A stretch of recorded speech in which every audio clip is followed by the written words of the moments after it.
Hi, friends. I know that for the past about 5 months now, the conflict between Russia and Ukraine and the violence there and the devastation there has been really in the hearts and minds and in prayers of a lot of us. And one of our friends of East Maine is a pastor there, Misha Dubovic, and he and his family have been sending us regular updates about what's going on in their town. And recently in worship, we showed a video that he and his family did to try to help us to picture some of what Ukraine is like these days. And so just want to encourage you to take a look at this. What life without war looks like.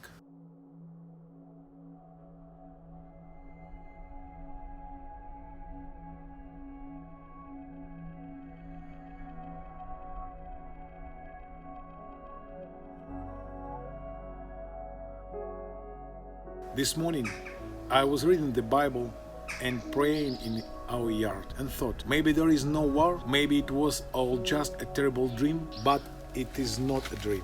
The war has been going on for 8 years, since Russia annexed Crimea and occupied some parts of Donetsk and Lugansk regions. And on February 24, openly, without hiding its imperial plans, Russia attacked the whole of Ukraine with great cruelty. Many of our friends ask how far we are from combat zone.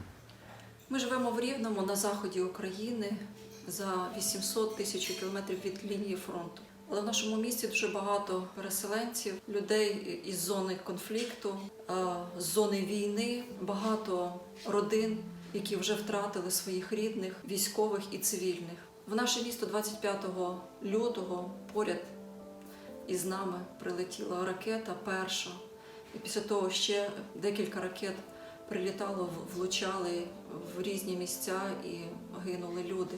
Практично щодня лунають сирени повітряної тривоги, люди біжать в бомбосховища, в укриття, забирають дітей, тривожні чемоданчики, покидаючи свої домівки, і життя зупиняється.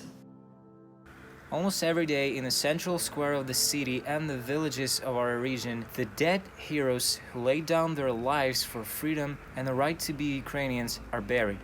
Russian Nazis do not spare anyone. They rape women and children, torture men, brutally kill us because we are Ukrainians. This really is a genocide of my people. I am the pastor of a small missionary church. Our family and our relatives are volunteers. Since 2014, our family has been serving the families of fallen soldiers, the families of war veterans, and all those affected by the war. We hold camps for families and build long-term personal relationships with everyone the Lord sent us.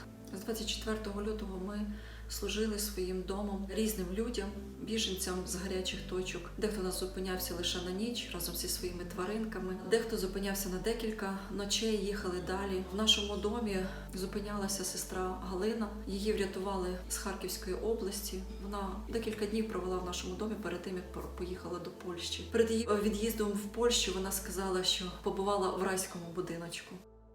The family of Yaroslav and Olena lived in our house for 2 months and a week. There were 7 of them. They have 5 children. 4 of them came along with their parents, and their eldest son, Oleg, is defending our country right now. Also, Olena's mother, paralyzed after a stroke, came with them. Sometimes up to 15 people sat at our table. Many people call and ask us for a variety of help.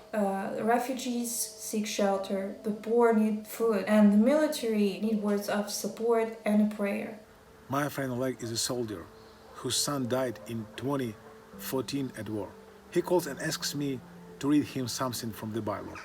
He always asks me, how come you always know what I need? And I don't know. The Lord always knows that. I always try to pray on the phone with military who call me.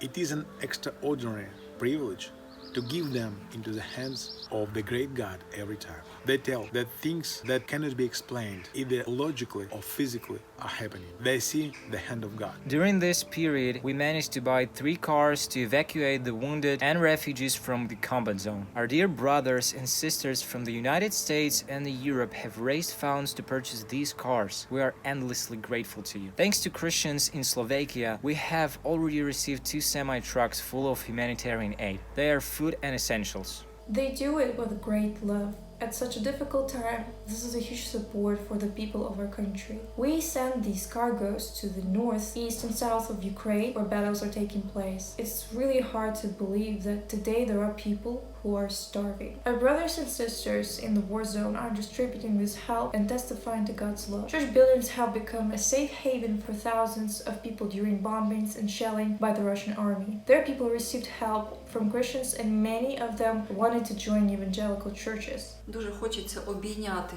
кожного, хто зараз перебуває в біді, в окопах, під обстрілами, в полоні, хто терпить зневагу і наругу. Ми є руками і серцем Ісуса. Це особливий час для Його церкви. Нас питають, чим ми можемо допомогти у вашому служінні.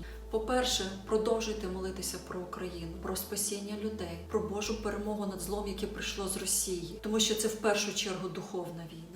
Secondly, spread the truth about events in Ukraine. It hurts us a lot to hear that there are many people who believe in Russian lies that we are shooting at ourselves and raping our own women and children. Thirdly, continue to support ministries in Ukraine financially. This is a precious contribution to the kingdom of God in Ukraine. This is the best investment you can make. Funds are very much needed to help refugees, the unemployed, the families of the dead, and the military.